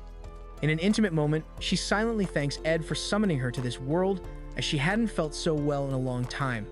Rina recalls her arrival in another world, where she was mistakenly summoned as a saint. Unable to return, she ends up living with people suffering from terrible local cooking. Despite the rough start, her current routine is calm, marked by a serene atmosphere and an ordinary morning. Rina finally receives official permission to use the pantry ingredients as she wishes. Her cooking has won everyone over, becoming something eagerly awaited. She feels grateful for the support and notices even the number of people in the kitchen has increased, reflecting the positive impact of her meals. Rina prepares to make the soup of the day, but finds the kitchen crowded with army chefs and magic department members interested in studying her cooking. Despite the bustle, she is encouraged to cook normally, receiving support even from the emperor. Amazed by the sudden interest, she reflects on varying the menu more to avoid boredom with the same flavors. Rina visits the royal palace pantry and is impressed by the organization and variety of ingredients. She notices that, despite the absence of leafy vegetables, there are many roots available. She also discovers there are fish and some dairy, but pig farming has drastically decreased due to monster attacks. The most common meat is chicken. The situation excites her to cook, but also intrigues her about the empire's difficulties. Rina explains the differences between types of wheat flour, like bread flour and cake flour, highlighting that each serves specific purposes. This clarifies why the local bread was so hard. They didn't know which flour to use. Her explanation impresses those present, who learn something new about cooking. Rina reveals she has the appraisal ability, surprising others when they realize she can identify details just by looking at ingredients. Lana also has this skill, but admits hers is different and less useful. This sparks curiosity about the types of appraisal and their applications. Rina realizes, embarrassed, that Lana probably used her appraisal skill to find her exact measurements when making her clothes, which fit perfectly. To change the subject, she suggests making potato and onion soup, cheering everyone around. Rina takes back control of the situation and quickly calculates the amount of food needed, knowing there are 30 people total. By dividing the ingredients proportionally, she shows precision and practicality, impressing the others with her leadership. Rina decides everyone will slice 600 onions to prepare the meal, justifying the amount by the number of palace staff. Despite the general shock, she stays firm and motivates the others, promising a reward for the effort. While Lana comments ambiguously about never having pointed at a person, Rina interprets the comment strangely but quickly refocuses the onions. She asks how many maids off duty can be gathered, planning to organize the workforce. Lana estimates about 10, and Rina considers crushing the onions, suggesting a new plan to speed up the task. With some girls sent to pick cucuberries, Rina suggests a strategy to keep the motivation of those left, a cutting competition among 3 teams. The idea cheers up the cooks, who were bored with the repetitive work. Even with fewer people, motivation is restored with the promise of rewards and a competitive spirit. Rina organizes the onion cutting competition with clear rules. Each team must slice 200 onions. The winning team will get a reward crepes with ice cream, while the losers will face a punishment. Mentioning ice cream causes excitement among the participants, reigniting enthusiasm. 3 teams are formed for the competition: Chef Rick's team, Sub-Chefs Mateus and Lutz's team, and the Magic Department Rookies team. With crepes topped with ice cream at stake, the signal is given, and the intense onion cutting battle begins. During the competition, participants start suffering from the onion's sting. Seeing the general discomfort, Rina offers crepes as relief while the soup is still being prepared. She asks Ed if he prefers apple compote or cucuberries jelly topping, bringing a sweet moment amid the challenge's tension. Ed, excited by the promise of crepes, asks if he can choose both flavors. Rina, smiling, agrees. As he heads to the dining hall, she reflects warmly on his effort and dedication to reach the brothers. Determined, she prepares to make the sweet with care and affection. Rina prepares the crepe batter, mixing flour, eggs, milk, sugar, salt, and oil, commenting on flour differences. Thinking of pleasing Ed, she decides to do everything traditionally. While the batter cools, she begins making apple compote. The sous chefs, Mateus and Lutz's team wins the onion cutting contest. Everyone celebrates excitedly, especially for the promised reward, crepes with ice cream. The perfect cuts are praised, and enthusiasm for the dessert is widespread. Rena finishes the crepes and serves them happily to Ed, who cheers excitedly. The dish is well received, and everyone thanks her for the food. Ed enjoys the crepe with pleasure while others watch. Embarrassed, he asks for privacy. The winning team's prize is finally given, and everyone is directed back to work. While everyone enjoys the crepes enthusiastically, Ed offers to take one to Prince Shuzit. The mix of tart apple compote and cream is praised, surprising even the skeptics. Some cooks comment on the ice cream and fruit flavors, admiring the kookaberry's sweetness. The girls remind Rena they still haven't received their reward. Surprised to have forgotten, Rena immediately apologizes and promises to prepare something for them too, while being comically scolded. Rena is impressed to see the girls collected both red and black kookaberries. They proudly deliver the large bag while she watches their effort with admiration. The girls try the crepe curiously and are delighted by the flavor. They praise the soft batter and the balance between the sweet and sour filling. The dessert's practicality and appearance also impress, and Rena feels her creation was a real success. While everyone enjoys the crepes, comments are mixed.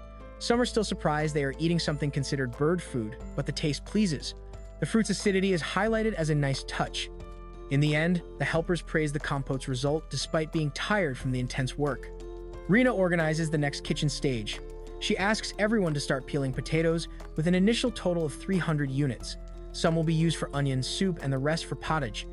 Despite exhaustion, the helpers accept the new task with determination. Lana and Monica are reprimanded for not returning to work but justify, saying they are curious about what Rena will prepare next. Rena feels embarrassed by the attention while the two watch her expectantly. Rena smiles excitedly and reveals the next menu item, a soft and fluffy bread, leaving everyone curious about what is coming. Rena prepares to make soft and fluffy bread, recalling fondly that this was the motivation that led her to cook in that world. Interested, the others ask to watch the preparation. Curious about the soft bread preparation, everyone gathers around Rena despite attempts to disperse them. While she separates apples she won't use, the cooks discuss the fermentation process, still intrigued by the fungus's effects. Rena begins preparing the bread, explaining the steps to the curious. She mixes bread, flour, salt, sugar, and natural yeast, then enthusiastically starts kneading the dough. Though it seems a bit soft at first, she assures everything will come together in time. Rena decides to let the dough ferment before baking. While some question the process, she responds enthusiastically, calling fermentation the secret of creating life. Meanwhile, Ed, already fed, happily praises the food. While the soft bread is still fermenting, Rena explains it will take some time to be ready. Ed is surprised to learn this. At that moment, an important message arrives. It is from the older brother, possibly the Emperor, catching everyone's attention. After receiving a message from the Emperor, the characters learn he found the food delicious but insufficient. As a reward for the tasty dishes, he promises to give something to Rena. Surprised and excited, everyone encourages her to ask for anything, as long as it's equivalent to a meal. Rena decides to ask for something simple but important to her. A bathtub for the bathroom, something where she can soak in hot water. Although the request seems exaggerated to some, she insists enthusiastically, saying she can't truly feel clean without it. Rena enthusiastically explains the benefits of a hot bath, saying it helps relax, relieves tiredness, shoulder and back pain, and improves sleep. Ed, not fully understanding, offers to use magic instead, but she insists the bath is irreplaceable. Even though he doesn't suffer from pain yet, she stresses the value of the relaxing experience.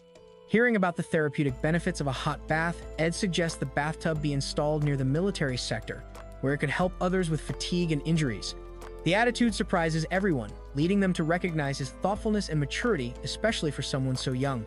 Rena and Ed analyze the hall, looking for the ideal place to install the bathtub. After a brief exchange of ideas, Rena suggests a specific corner.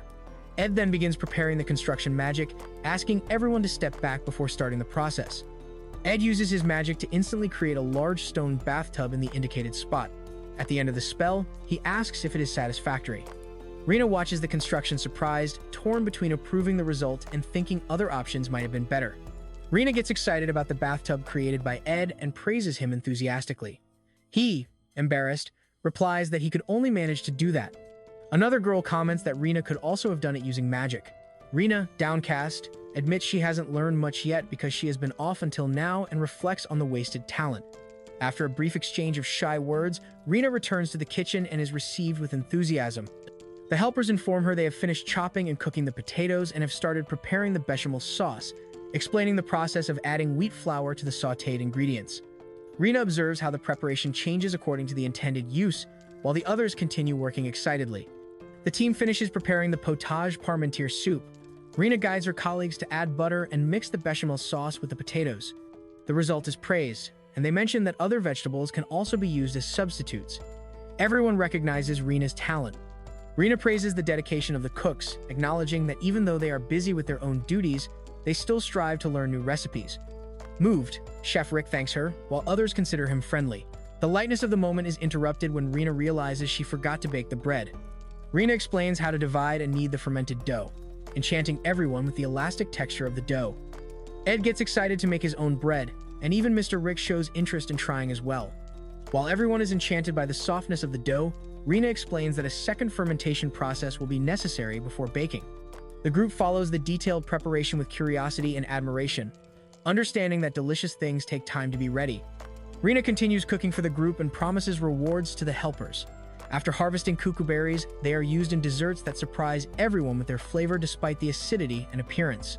Impressed with the results, Rina decides to make soft bread, explaining the process enthusiastically from natural yeast with apples to dough preparation.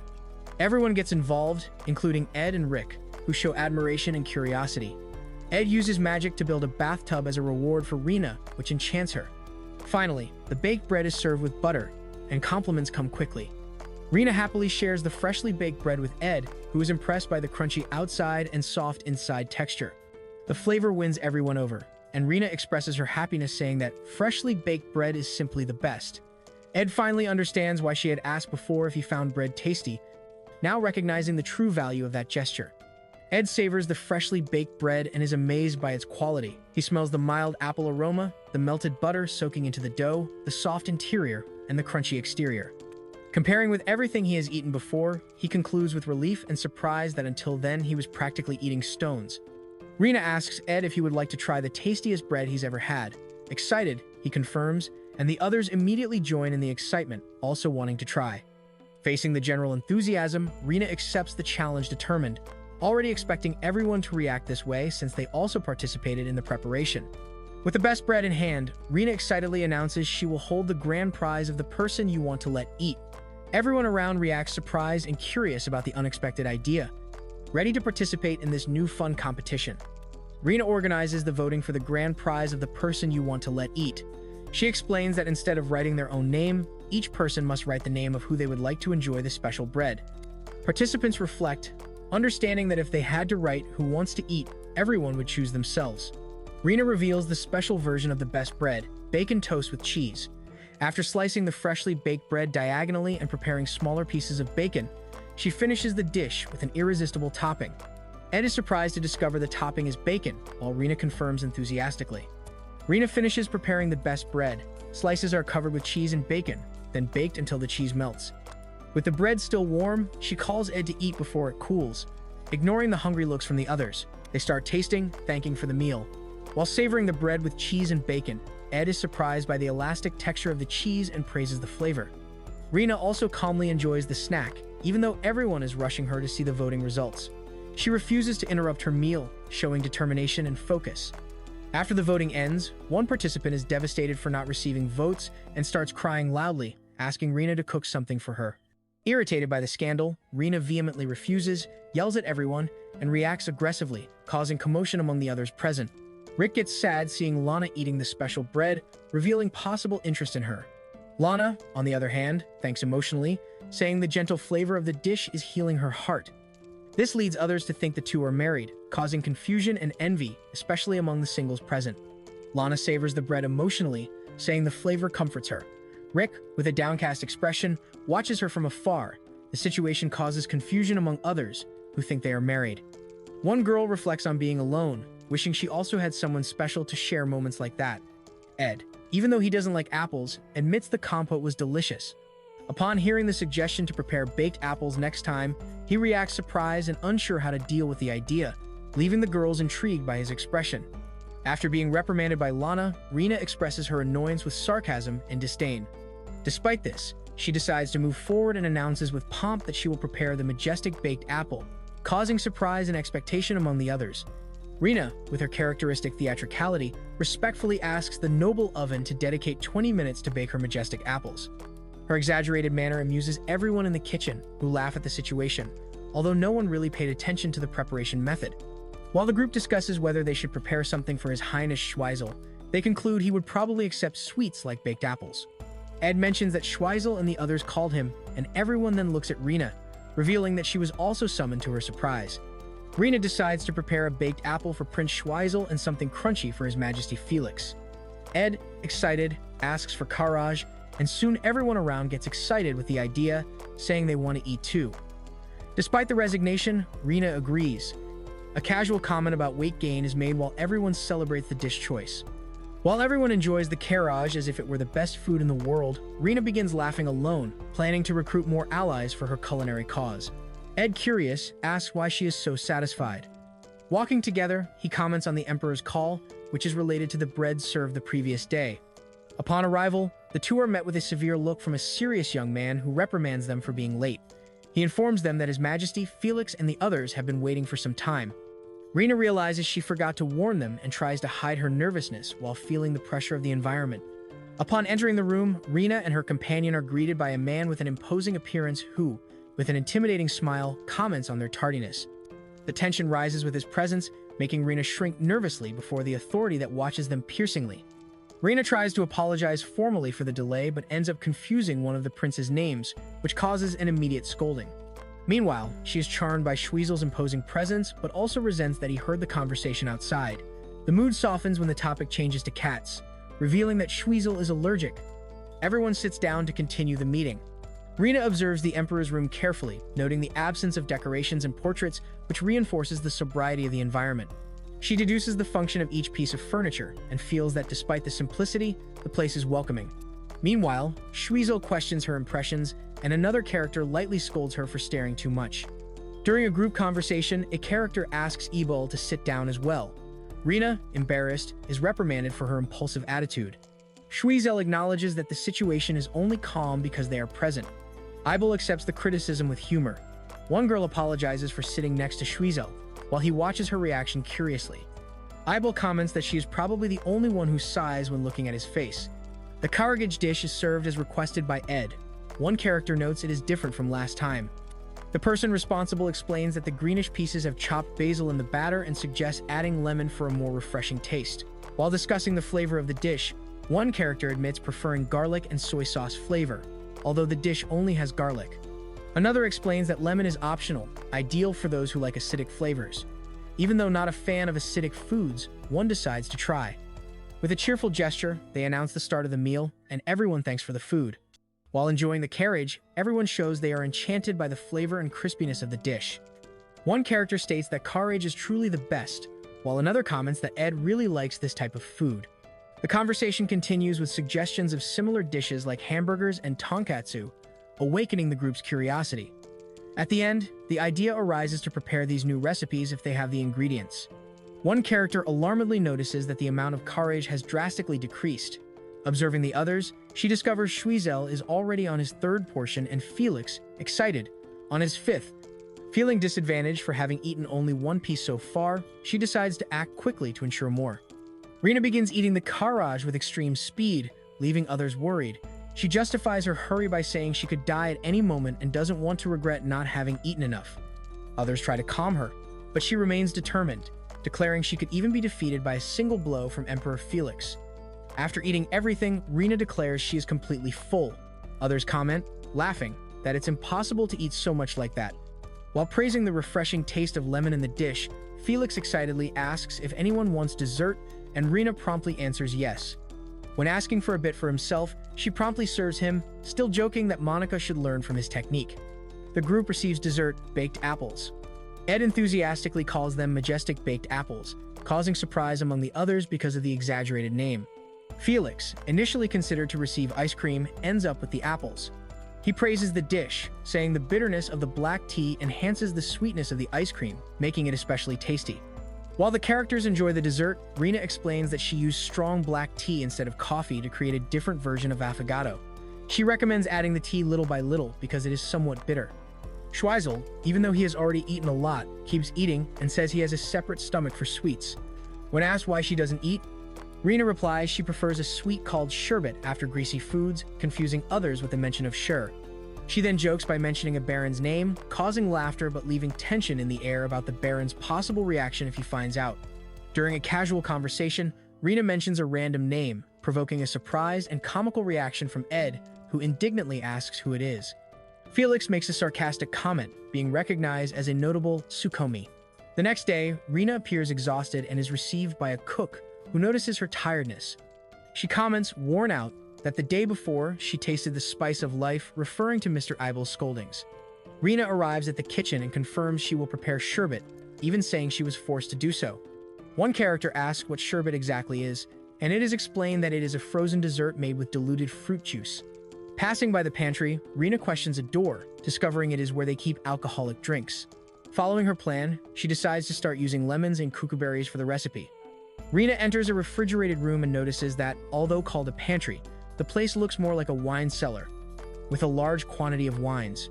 She comments there is little variety of alcoholic beverages, but many wines, perhaps a local specialty. When asked what she will do with the alcohol, Rena reveals her intention to prepare an alcoholic sherbet for Emperor Felix, joking that he can probably handle strong drinks. Ed enthusiastically suggests taking drinks from his brother, Emperor Felix's cellar, to use in the sherbet. Despite hesitations about it being dangerous, he minimizes the situation, saying it's just a little. Rena finds a bottle of gin, identified by its characteristic juniper infusion, and decides to use a magical searching ability to identify the ingredients precisely. Rena tries to better understand the ingredients she found, like gin and aromatic spices, but ends up even more confused, even after using magic to analyze them. She reflects that just because she can appraise something doesn't mean she fully understands it. Then she invites Ed to help her make the sherbet, saying it's more fun than just watching. Ed eagerly agrees, and she decides to prepare lemon sherbet. As the water on the fire starts to boil and sugar is added, a group comments on the constant presence of people coming to the palace to learn from Rena. Monica suddenly appears, causing comedic reactions, especially since she always shows up when food is involved. When the sugar dissolves, the next step is to turn off the fire and add milk.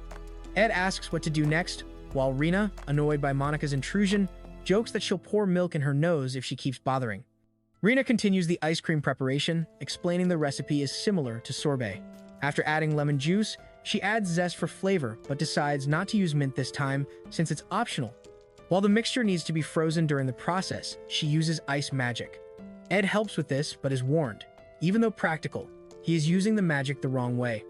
During the lesson, the other cooks watch attentively, and someone asks if anyone besides Ed can use ice magic.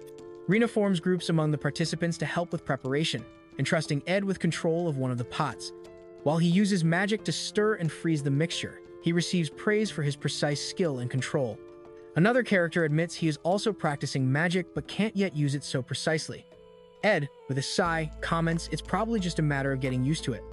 During the conversation, Ed mentions it would be embarrassing for a secrecy bearer not to handle a simple task like this. Curious, Rena asks what that means. He explains it is a unique title pass within the royal family, like a blood inheritance. Rena tries to understand better, and Ed promises to tell more about it in the future, leaving the subject in suspense. Rena organizes tasks among the cooks, asking Rick and others to prepare a cucumberry jelly sherbet. She comments the recipe is simple as long as someone uses the necessary magic. Ed confirms everything is fine and authorizes task division. Impressed, Rena notes that even though most cooks only saw the preparation once, they can already reproduce the recipe. Finally, she starts the process to make gin sherbet for the Emperor, confirming yes, she is using the alcoholic drink. One of the cooks explains he's preparing an alcoholic ice cream, a gin and lemon sherbet. He describes the process simply just mix gin, water, and a bit of lemon juice, add lemon zest for flavor, and freeze, like before.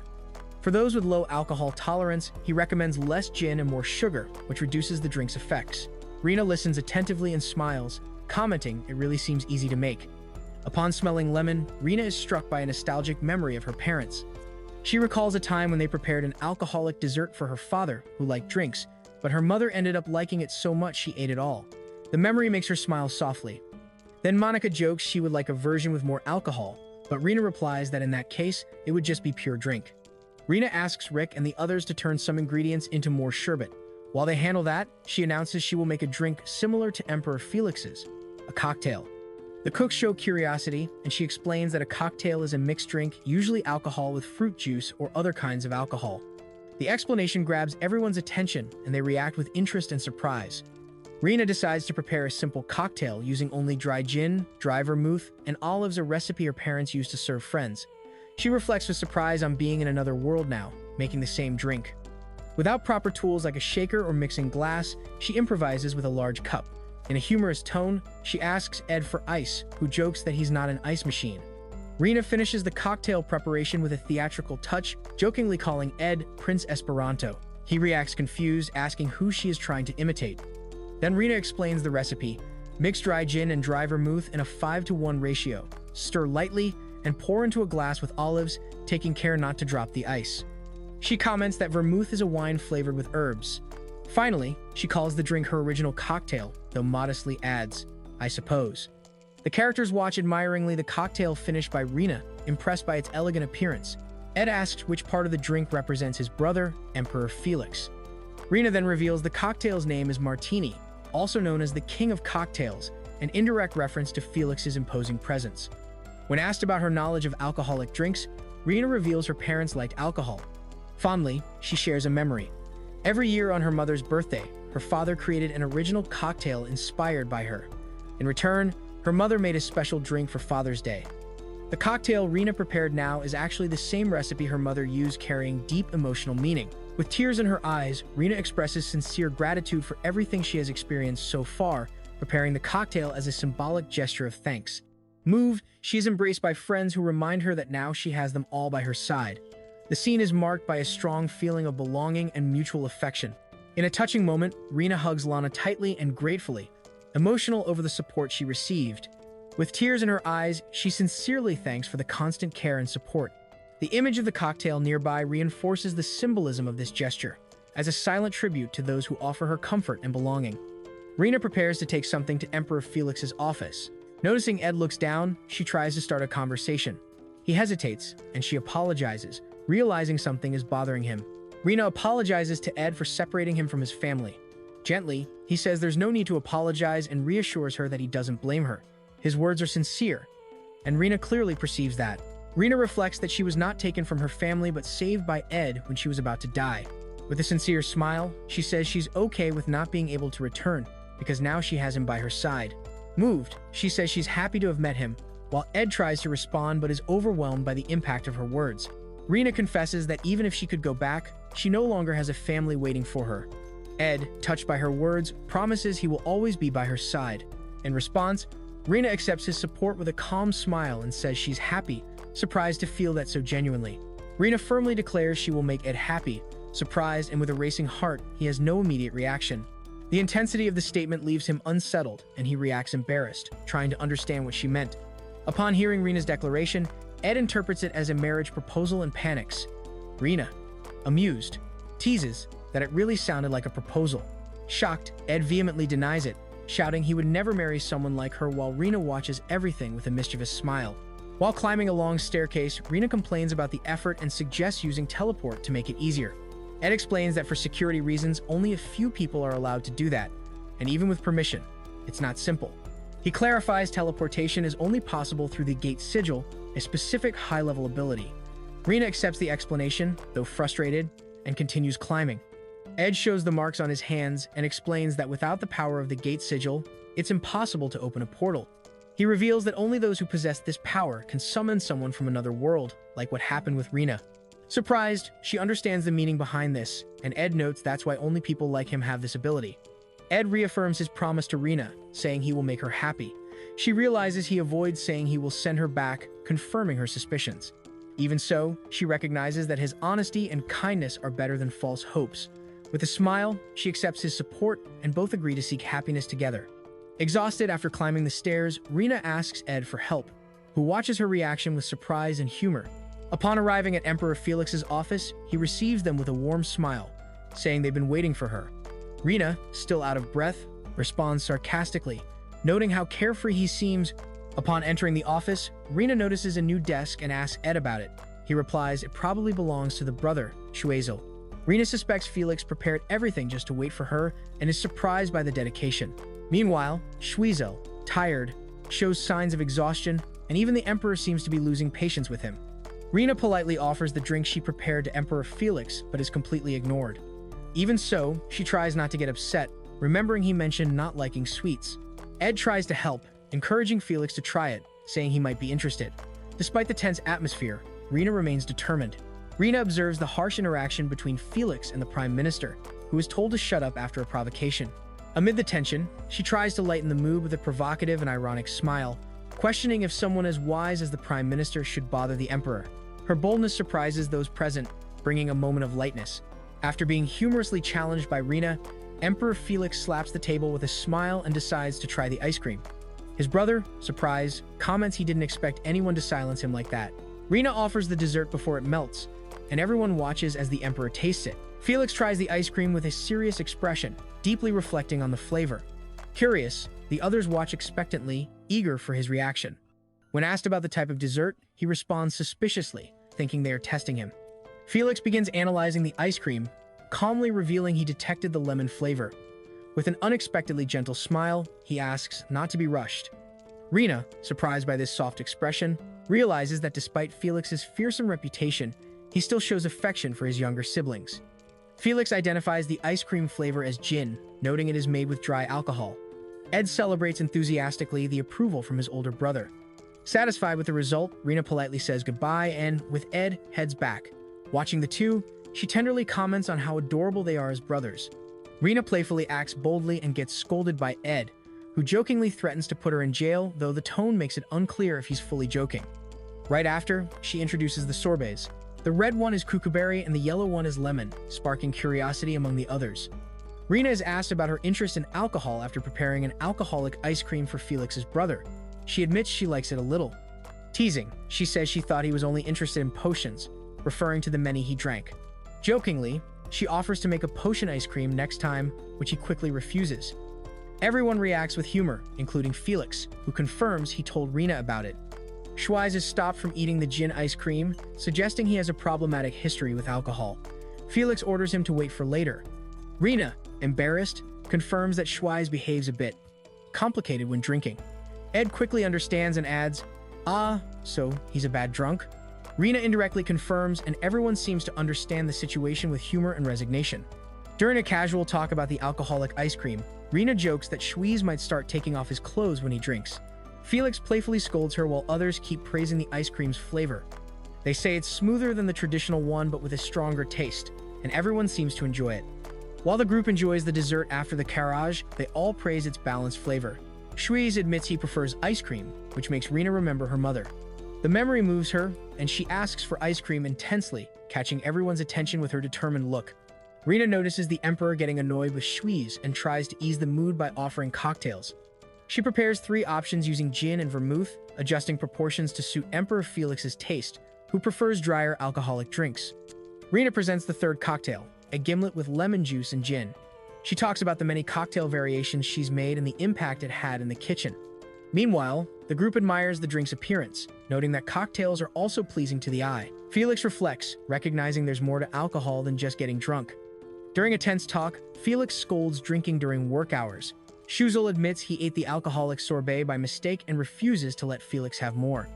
The final decision on what will be served falls to Rina, putting her in an unexpected position. Tired of the argument between Felix and Shuizel, Rina decides to end the dispute by taking away both their drinks. She declares that since they are fighting, neither will get ice cream or cocktails, giving a fair punishment to both stubborn brothers. Even after being punished, Felix and Shuizel try to get around it. Felix argues that ice cream isn't alcohol, so it should be allowed, while Shuizel tries to stop Rina from putting the sweets away. Rina looks visibly unsure how to respond. Rina hesitates, unsure how to react to their insistence. Shuizel tries to convince her to allow the sweets, saying it's compensation for previous problems. Felix sticks to his stance against drinking during work, making the atmosphere slightly tense. As the brothers exchange barbs about responsibilities and past fights, Rina intervenes with a smile, asking for patience until the ice cream is served. The tension eases when Shuizel suggests helping Rina together, ending the conflict with a cooperative proposal. During the conversation, one brother teases the other, saying he was cute when young, causing embarrassment. Meanwhile, Felix watches the served drink, praising the mix with a good liquor, sparking curiosity about the flavor. Felix tastes the cocktail and, with just one sip, correctly identifies the main ingredients: vermouth and dry gin. The others are impressed by his skill and refined palate, realizing he not only enjoys alcohol but knows it deeply. While everyone savors the drink, Ed asks Felix's opinion about the cocktail's name.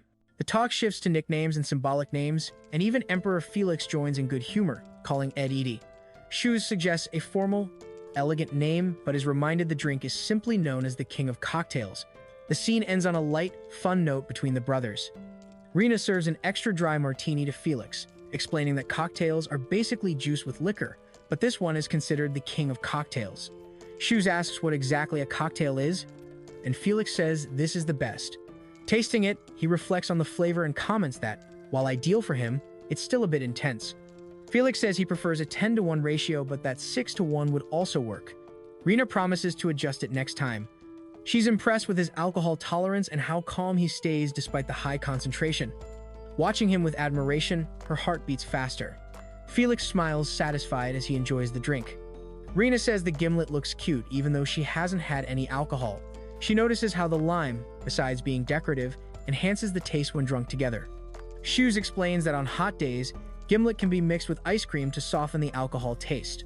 Ed compares the gimlet to the first gin and lemon ice cream.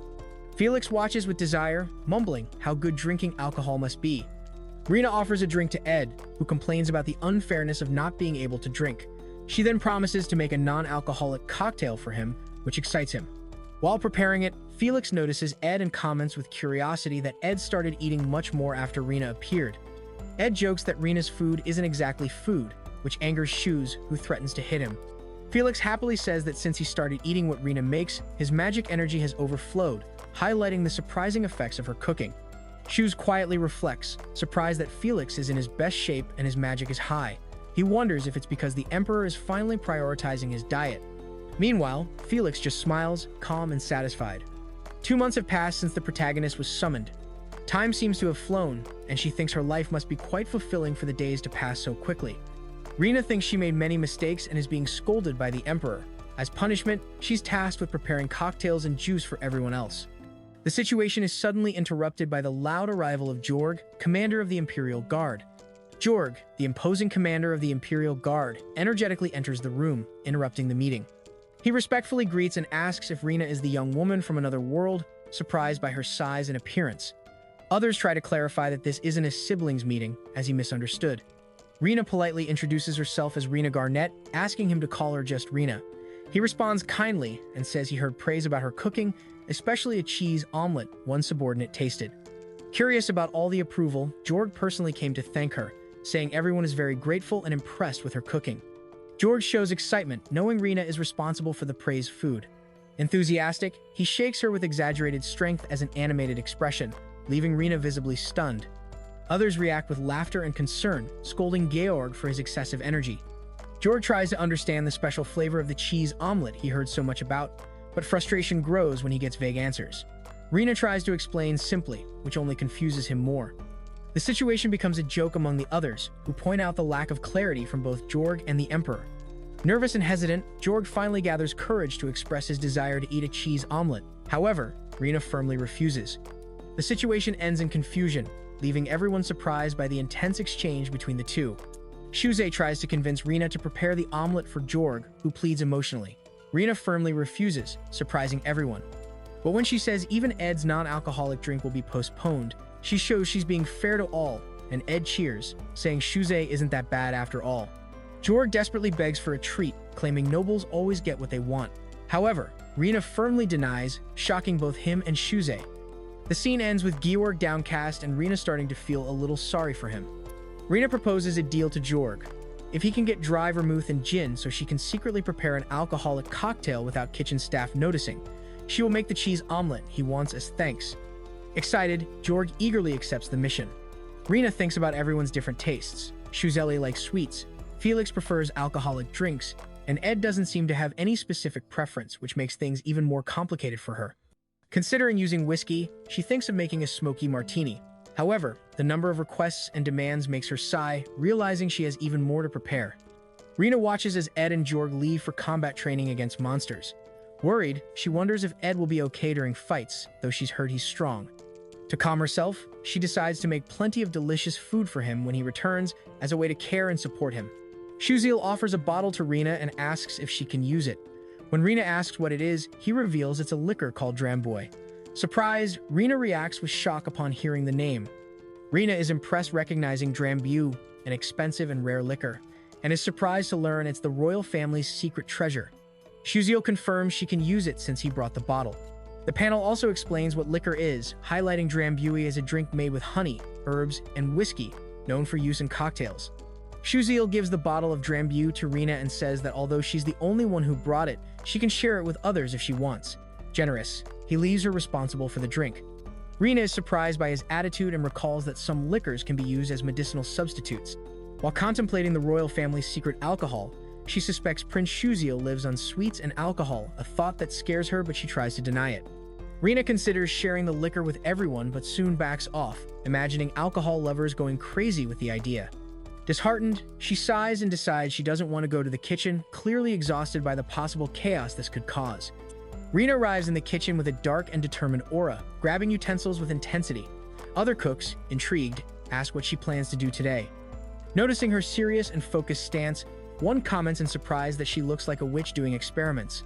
Realizing she can't avoid it, Rina decides to prepare a large amount of cocktail at once, knowing that if they find out what she's doing, everyone will want to try. She mentions it's the first time she's making something on such a big scale. Meanwhile, the cooks and George discuss the ingredients used, especially the types of gin and whiskey. They comment on the strong aroma of the mix and how alcoholic it seems. Georg, excited, says he managed to get a rare whiskey called Harless, which surprises the others. Rina teaches Rick how to make the cocktails, asking him to split the mixture and adjust the portions correctly. She also adds Drambuie to the recipe. Then, excited, she proudly presents the Shuzel Special, but soon reveals she was just joking. Rina presents the Shuzel Special, a bright drink made with an exact combination of portions and royal liquor. The mix has powerful effects, putting the drinker in a state of extreme focus for up to 30 minutes. After the effect ends, a strong feeling of weakness appears. The drink scares everyone nearby, who react in shock. Rina is surprised while organizing the cocktails. One guy notices she has made many drinks without tasting them. She confirms they're for the prince and mentions she needs to give some to the preacher of evil, catching the cook's attention. When asked about the many glasses stored, she admits they are future bribes. Then, she remembers she still has to prepare Ed's milkshake and leaves quickly. Rina keeps explaining her recipe in the kitchen while being closely watched. When she adds the eggs, confusion starts. Lillian is scolded for her attitude during preparation and ends up being dragged to wash dishes, protesting because she's being compared to her colleague Anna. The tension in the kitchen rises, but the routine continues with humor and bustle. Rina calmly continues the recipe, explaining the process. She mixes milk, eggs, and sugar, comparing the texture to pudding or milkshake. The kitchen stays quiet, and Rina enjoys the peaceful moment, saying that if Monica were there, she'd be loudly shouting about the milk. Rina asks for help from someone who can use ice magic because she wants the mixture firmer than a milkshake but softer than ice cream. Two recruits immediately volunteer, starting a discussion about who is better suited for the task, leaving Rina confused in the middle of the dispute. Rina tries to avoid more trouble by taking the task of stirring the mixture alone. While the recruits argue over trivial things, she sends them to wash dishes. In the brief truce, Rina thinks about the energy of the people around her and realizes she has no proper straws for milkshakes.